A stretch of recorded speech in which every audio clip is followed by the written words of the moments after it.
On this episode, I discuss one of the worst movies I've ever seen in my entire life, Get Out.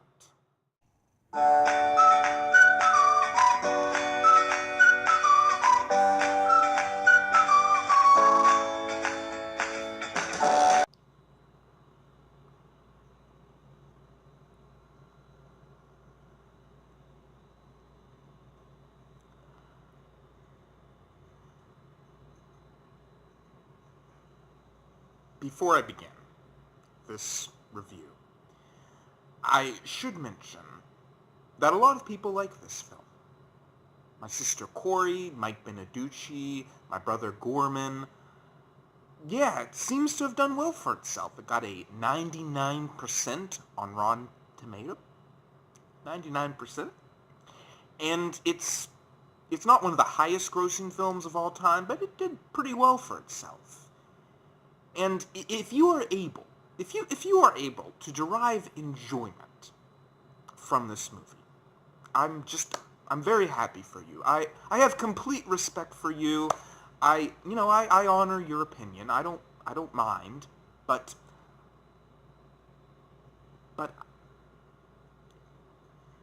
my eyes have never beheld anything so awful. I can't believe what I saw. I mean, I have a hard time understanding how anyone could enjoy it. I mean, it's like if there were an infinite amount of universes, I couldn't see how any creature in any of those infinite universes could get any enjoyment out of this film. In fact, I don't even think this belongs to an infinite universe. I think this is some kind of like crap that just came out of the infinite universe. It poured out and it was just like the utter crap left over. And this belongs to something that's beyond time, comprehension, reason. It's just a crap all of its own. And everywhere you look, there's just crap. Just everywhere. Everything is crap. And people wallow in the crap and they enjoy the crap. And that is what I think the film Get Out is. It's a universe of just crap. Yes, I don't like it. No, I don't. I do not like it. It is one of the 5 worst films I've ever seen.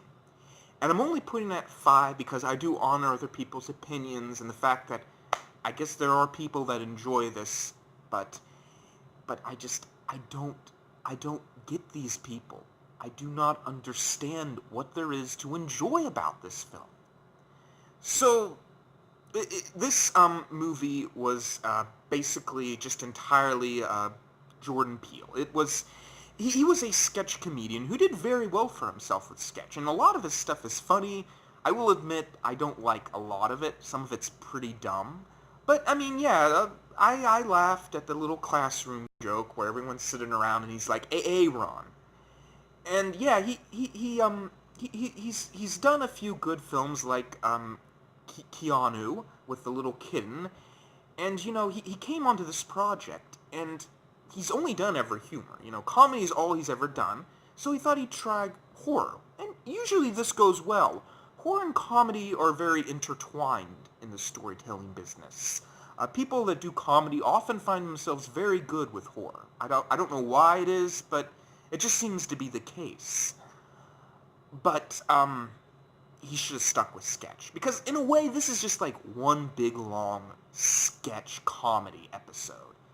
And it's just like someone trying to do horror and just utterly failing. I laugh when I hear people say how well he did transitioning to this genre, because I thought he did terrible. I thought this was just a comedy. There's so many comedic scenes, which I'm going to be talking about later. But, let's just go ahead and talk a little bit about the story. The story that, it's kind of like something a college student would write. That's the best way I can think of describing it. So, it's about this guy named Chris. And Chris is an African American, and I'm saying that for a reason. It's very important to the story. It's going to come up later. But anyways, he's in love with this white girl named Rose. And she ends up taking him to the family, the Armitage family, and they end up, they try to get along, and everyone just starts acting really creepy. And he starts to notice this, and at one point, Miss Armitage seems to hypnotize him. It's strongly suggested, but he's not sure. He thinks it might have been a dream. And then just all this weird stuff happens. The whole family comes down, and he notices this one guy he's an African American too, and he just starts like acting really weird when his photographs flash. He starts like saying that get out, get out. And then at the very end, and I'm gonna have to spoil it, so if you don't want to know what happens, you might as well just not watch this episode. But he ends up getting captured, and he ends up killing the entire family. He escapes, kills the entire family, and runs off with his friend. And it's not really much of a premise when you come down to it. And I'll be honest, I'm gonna start off talking about characters. There's really not a lot of interesting characters in this film. Now, the main character, Chris, is clearly a stand-in for Jordan Peele. It's clearly Peele just trying to use this person as a little scapegoat for him. And I don't like stories that do that. I've never wrote a story where I've tried to make the character me. But he's always taking, photographs all the time. That's his personality. That's the only thing they could really come up with, is how I feel. They had a cardboard cutout, and they just needed him to do something. And it was taking pictures. He's not interesting. He never seems mad or sad. He just seems bland. He seems too much like a main character. One of the big problems, I feel like, is he doesn't have any flaws. He's just kind of perfect. There's nothing... Honestly, when you watch the film, do you see anything wrong with him? Does he do anything wrong? I mean, what is his bad traits? He doesn't seem to have any. And it's such a dull character for me. And maybe that would be fine if he didn't have any problems. He could be like Superman, but they don't go far enough with it. So it just comes off that he's just a piece of cardboard. That's what I felt like I was watching, a piece of cardboard with googly eyes. And all the rest of the characters are the exact same thing. They're this. Please, sir, may I have more? Hello there, Mr. Robinson. Would you like to play with me? You can play with me if you like. That is all of the characters. And, I mean, yeah, it's not very creative to me. It's like Jordan Peele was watching little kids trying to be scary and do the whole scary routine, and he just told all of his actors to act that way, and that's the only personalities you get the entire movie. Now, there is one more character, and that is Peele's friend. I'm just going to call him Peele, because honestly, that's what this is. It's Peele, clearly. And his friend is Key. That's what's going on here, if you weren't able to figure that out. And Key, oh my god, what an offensive character. I can't believe that anyone would write this. When I was watching it, I was like, this is offensive. This is like the biggest stereotype I've ever seen of an African American. I mean, I'll be honest with you all. I dated an African American for a while, not for very long, but I can't lie. I was personally offended by this. I mean, that's just me. I'm sorry. That's just how I feel. I was offended by this character. He just acts in all the ways that you would expect a character like this to act. You know, he's saying the N-word, he's playing video games, he's eating, he's just sitting there eating Doritos. He's acting like the lazy stoner. That's exactly what this character is. And we've seen this 1,000 times, and they do nothing to that character. They don't try to change it. They don't try to do anything. And it was embarrassing to me. It was hurtful. It was like, how did you write this, it was just such an awful character.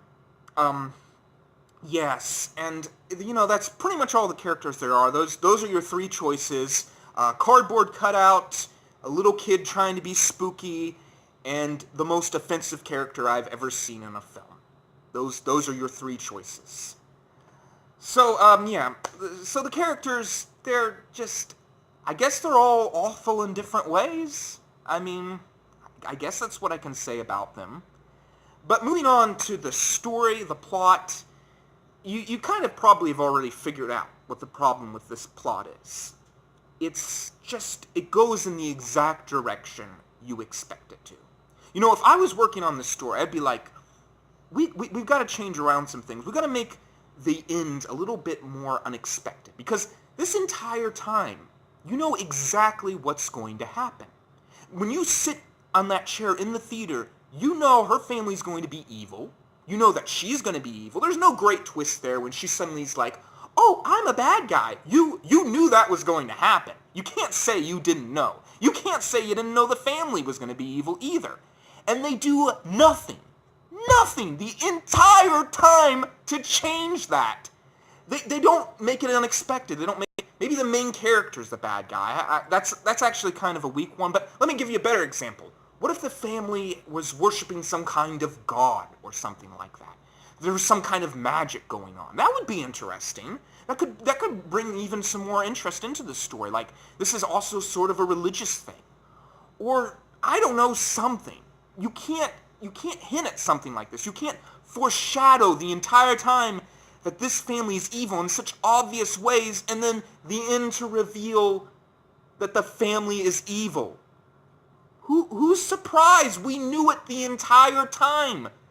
What's the point of even watching this? You know? And then it's just so ridiculous. And this is where the comedy comes in. He kills the entire family. You're telling me he kills that entire family by himself and then manages to escape? Bullcrap. Just bullcrap. What? You know, maybe the family could kill him. Something more interesting than that. It's so fantastical, and the entire time in the movie, it's not really been that fantastical. You know, there was nothing that fantastical that happened. And you know that that one African American, that he was being hypnotized. It's just, there's no surprises. And the whole story hints at those surprises. I guess the argument you could make is that this is a comedy, and that it was meant to be taken as a comedy. But it's never funny. I never laughed. What's the joke? I mean, if you're going to do horror, fine. If you're going to do comedy, fine. If you're going to do a horror comedy, fine. But it's got to work. You know, it's got to make you, if you're going to do a horror comedy, you've got to laugh as much as you scream. And there's no laughs in this. So it's acting like a horror movie, but it's actually a comedy movie. It just seems like a huge excuse on the director's part to say whatever he wants, and he's right. And that's what's going on here. Everyone's just allowing him to be right, and I don't know why, because it's clearly there's problems with this. Can't we just admit that there's problems with this? Oh my gosh, just what? What is this? Yes, one of the other things I wanted to talk about to end this whole thing off so it's not too long is the philosophy of this film. I actually have no problem with that. I mean, the philosophy, it's a very interesting idea. It's like the Democrats are using African Americas to, you know, endorse their own opinions. They're just basically totem characters. And I'm cool with that. Here's the problem with it. The philosophy is not well executed.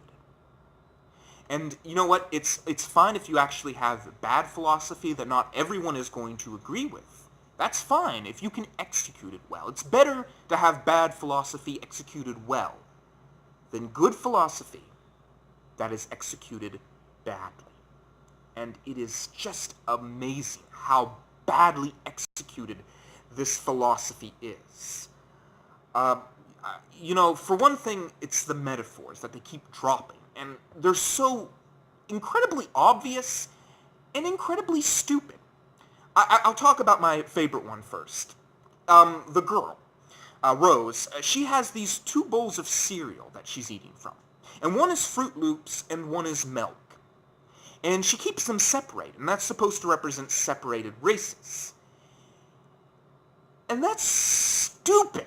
Why would you use cereal as a metaphor? Why stop at cereal, Peel? Why not use bananas and oranges and paper clips and staplers? Well, cereal is not a good metaphor. You don't use cereal as metaphors. If you're going to use a metaphor, use something like a rose, a skull, a weeping angel, a clock. Clocks are perfect as metaphors. Cereal? What? And it's so obvious, too. It's right in the audience's face. There's the Fruit Loops, there's the milk. Dur-dur-dur. Don't you want your audience to think about it? Don't you want your audience to wonder what the metaphor is instead of, like, slamming them over the head with a bat with it? What? Why not be a little smarter with it? And photographs unhypnotize the African Americans. Clearly, it's just the media and the attention that the media gets with these issues is what's helping African Americans get out of this trance. You couldn't be smarter than that? You couldn't come up with something smarter? Oh! One of the best, actually. I forgot about this one until just now. He pulls out cotton, and he uses that to cover his ears whilst being hypnotized. Cotton from plantations. Could you not be a little more creative than that? Just use a little bit more imagination? Does imagination even come into this? Are you just using old stereotypes and old storytelling techniques the entire way through and it's just okay? No, it's okay, everybody. 99% better than Gone with the Wind. Better than It's a Wonderful Life. You know what? It received third place on Rotten Tomatoes as one of the greatest movies ever. You're telling me Casablanca, Casa-freaking-Bunka, is a worse movie than Get Out? No. You're gonna try to tell me that it's in the same level as Hamlet, Romeo and Juliet? No.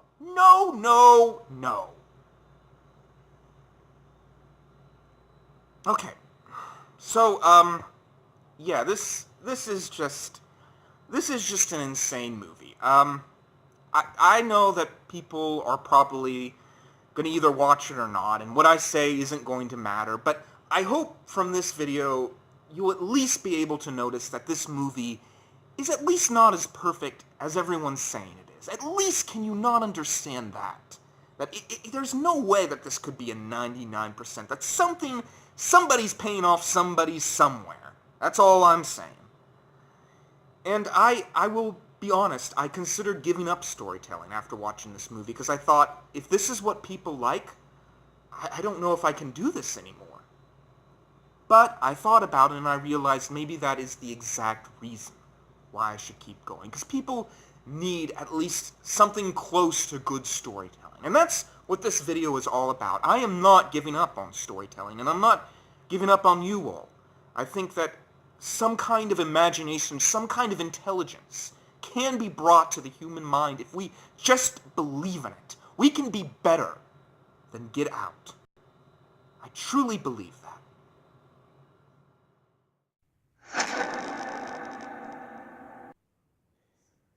You have way too much time on your hands, Seth.